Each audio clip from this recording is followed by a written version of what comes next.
ராகங்கள் 16 உருவான வரலாறு நான் பாடும்போது அறிவாயம்மா.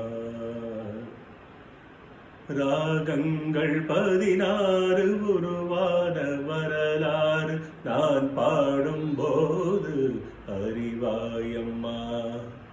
பல 100 ராகங்கள் இருந்தால் என்ன, 16 பாட சுகமானது. பல 100 ராகங்கள் இருந்தால் என்ன, 16 பாட சுகமானது. ராகங்கள் 16 உருவான வரலாறு நான் பாடும்போது அறிவாயம்மா.